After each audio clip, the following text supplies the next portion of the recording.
Hello everyone, আসসালামু আলাইকুম। নতুন একটা ভিডিও নিয়ে আবারও হাজির হয়ে গেলাম। নড়াইলে দাদু বাড়ি যাওয়ার জন্য আম্মু 2টা ভ্যানিলা ফ্লেভারের কেক বানিয়ে নিয়েছিল।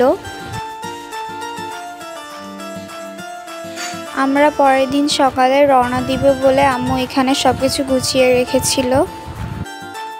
আর এবার আমরা দাদু বাড়ি যাওয়ার সময় টিটু মিটুকেও সঙ্গে করে নিয়ে যাব।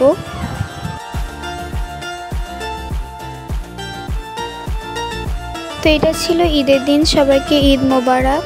টিটু মিটু আবারও ডিম পারবে বলে ওদের আগের বাচ্চাগুলোকে ওরা কামড়াচ্ছিল, সেজন্য আম্মু এখানে বাচ্চাগুলোকে হ্যান্ড ফিডিং করছে।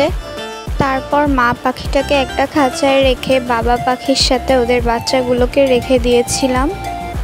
এরপর মাঝে মাঝে এরকম মিটুকে দিলে ওদের বাচ্চাগুলোকে খাওয়াচ্ছিল। তারপর আমি, আমার বাবা আর আমার চাচাতো ভাই মিলে একটু ঘুরতে বেরিয়েছিলাম ঈদের দিন। আর এই জায়গাটা অনেক সুন্দর ছিল।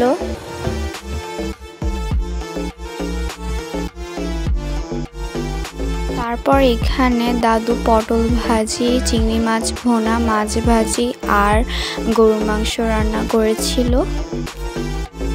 আর আম্মু এখানে পোলাও রান্না করেছিল। সবগুলো খাবার খেতে অনেক মজা হয়েছিল। আমাদের ভিডিওটি ভালো লাগলে সবাই আমাদের চ্যানেলটিকে সাবস্ক্রাইব করবেন। আল্লাহ হাফিজ।